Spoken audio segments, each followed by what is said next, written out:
हे कुरकुरीत बॉल्स म्हणजे स्नॅक्स पाहून तुम्हाला असं वाटत आहे का की हे मी शिळ्या भातापासून म्हणजे लेफ्ट ओव्हर राईस पासून बनवलेले आहेत। खूप जास्त टेस्टी बनतात। याच्यामध्ये मी चीज टाकलेला आहे त्यामुळे आतून एकदम सॉफ्ट आणि चीजी बनतात। जेवढे आतून सॉफ्ट असतात ना तेवढेच बाहेरून कुरकुरीत बनतात। तुम्हाला हवा असेल तर बिना चीजचे पण बनवू शकता, तितकेच जास्त टेस्टी लागतात। तर एकदा रेसिपी नक्की ट्राय करून पहा, तुम्हाला खूप आवडेल। तर चला तर मग सुरुवात करूयात।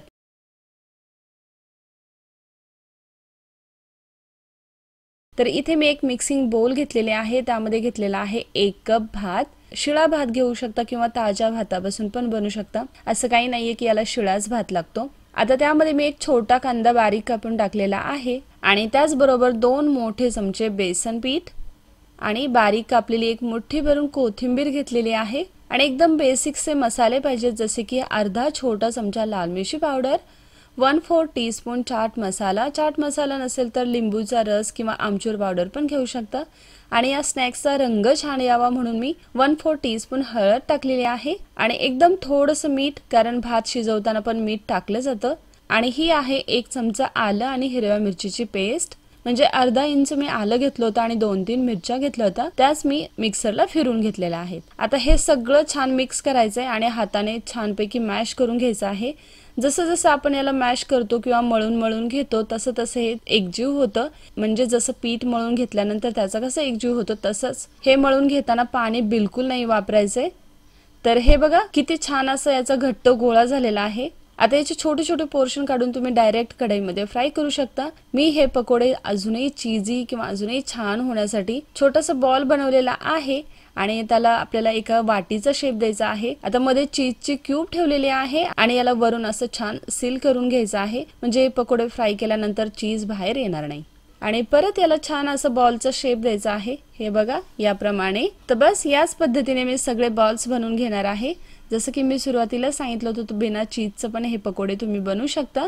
चीज असेल तर घ्या, नसेल तर नाही चीज टाकलं तरी पण चालेल। बिना चीजचे पण हे पकोडे तेवढेच छान लागतात। तर इथे आपले सगळे बॉल्स तयार आहेत। हे स्नॅक्स अजून कुरकुरीत होण्यासाठी मी इथे घेतलेला आहे 3 मोठे चमचे पाणी, त्यामध्ये घेतलेला आहे 2 छोटे चमचे कॉर्नफ्लोअर नसेल तर तुम्ही गव्हाचं पीठ किंवा मैदा पण घेऊ शकता, जे असेल ते घेऊ शकता। बस याची आपल्याला स्लरी बनवायची आहे। आता ही जी स्लरी आहे त्यामध्ये आपले जे राईसचे बॉल्स आहेत ते डिप करायचे आहेत आणि डिप केले की काढून ब्रेड क्रम्सने याला कोट करायचं आहे। ब्रेड क्रम्स खूप सोप्या पद्धतीने घरी बनवले जातात। बस 3 ते 4 ब्रेड घ्यायचे, छोटे छोटे तुकडे करून त्याला मिक्सरला फिरवून घ्यायचे आणि गॅसवरती 1 ते 2 मिनिटं रोस्ट करायचं आणि ब्रेड क्रम्स तयार होतात। तर हे बघा ब्रेड क्रम्सने कोट केलेला आहे आणि सेम पद्धतीने मी सगळे बॉल्स ना कॉर्नफ्लोअरच्या स्लरीमध्ये डिप करणार आणि त्यानंतर ब्रेड क्रम्सने कोट करून घेत आहे। तर इथे आपले सगळे बॉल्स ना ब्रेड क्रम्सने मी छान असे कोट करून घेतलेले आहेत। गॅसवरती तेल पण गरम करायला ठेवलेलं आहे, तेल छान असं गरम झालेलं आहे। तर आता एक एक बॉल्स टाकूयात आणि हे स्नॅक्स ना आपल्याला छान असे मीडियम फ्लेम वरती गोल्डन रंग येईपर्यंत फ्राय करायचा आहे। हाय फ्लेम वरती फ्राय केलं तर वरून तर रंग चेंज होतो, पण आतून कच्चच राहील आणि लो फ्लेम वरती फ्राय केलं तर थोडासा जास्त वेळ लागतो फ्राय होण्यासाठी।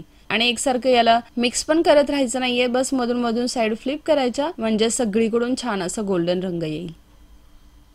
तर हे बघा हे बॉल्स फ्राय झालेले आहेत। काही बॉल्स मध्ये ना मी थोडंसं जास्त चीज ठेवलेलं होतं, त्यामुळे चीज बघा मेल्ट होऊन बाहेर पण यायला लागलेला आहे आणि याचा खूप छान असं गोल्डन रंग पण आलेला आहे। तर हे बॉल्स काढून घेऊयात।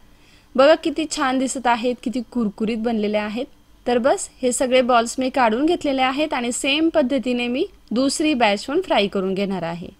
सगळे बॉल्स टाकायचे आणि मधून मधून साइड फ्लिप करत छान असा गोल्डन रंग येईपर्यंत फ्राय करायचं। तर इथे आपली दुसरी बॅच पण फ्राय करून झालेली आहे। तर हे आपले भातापासून बनवलेले स्नॅक्स तयार आहे। बॉल्स बघा किती छान दिसत आहे, खूप जास्त कुरकुरीत बनलेले आहेत। बघा यातलं चीज पण किती छान असं मेल्ट झालेलं आहे। भातापासून बनवलेलंच आहे आणि भात तर रोजच सगळ्यांच्या घरी बनतो। तर एकदा ना ही रेसिपी नक्की ट्राय करून पहा आणि आवडली तर लाईक, सबस्क्राइब आणि शेअर करायला विसरू नका। Thank you so much for watching my video.